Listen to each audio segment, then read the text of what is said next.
God is no longer fair. God is not being fair to me. And people have said that so many times. God is not being fair to me. Oh, he promised he was going to do this, and he hasn't done it. Of course, you must understand something, that God doesn't work by your timeline. God doesn't work by a timeline. I've said to us in this particular forum, I've said there are three mysteries in the things of God that we tend to struggle with. The plan of God, the timing of God, and the ways of God. The three things we always tend to struggle with as Christians. The plan of God, we may think we know, because sometimes we get what is called dark vision, the dark understanding or a piece of that plan. And we assume in our head that, okay, fine, we're not looking at God's plan. Of course, God's plan sometimes are explicitly written in the Bible. But how much of it we know is limited. Because God in himself is wise enough to know not to release all of his plan from the very beginning. If he does that, then where is faith? If he does that, then how do you begin to believe him on a day-to-day for the things he said he will do? And so the plan of God is one mystery of God that many struggle with. The other thing is the timing of God. You know, and this is where all of us struggle, most of the time struggle with. Okay, God said he's going to do this thing.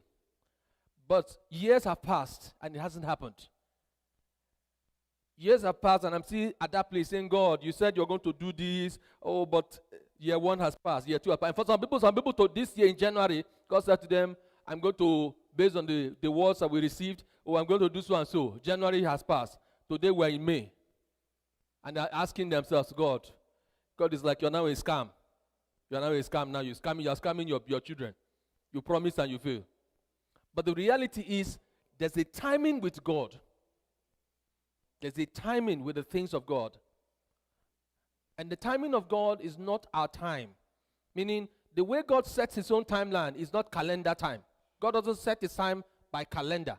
Okay, it's 12 months make a year, 365 days make a year, 52 weeks make a year, that kind of stuff. Or he doesn't set his timeline that way. When God sets his timeline, he sets it on the premise of the schedule he has in the scheme of things.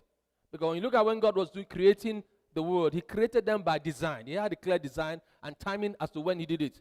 Remember the Bible says, day one he did this, day two he did this, he didn't say, okay, he could potentially have done it all in one day. In the snap of his hand, in one day, everything would have been created. But he took a particular process of saying, create one in day one, create this in day two, create that in day three. So he has his own timing and his own schedule. And we struggle with that as humans. The third thing is the ways of God. The ways of God is simply the way God does what he wants to do. Now, you might have in your head a perception of how you want God to achieve something in your life. But you know the reality. You struggle. Because it's difficult for a natural mind to comprehend a supernatural God. Our minds are too limited to be able to understand the so many options that is available to God to accomplish what he wants to accomplish. Because remember, we only see a small piece of the picture. But he sees multiple options. He sees options that we do not see, and that's why he's God. So when he begins to say, my ways are higher than your ways. In essence, he's saying that the way I reason, the options that are available to me, you cannot even fathom.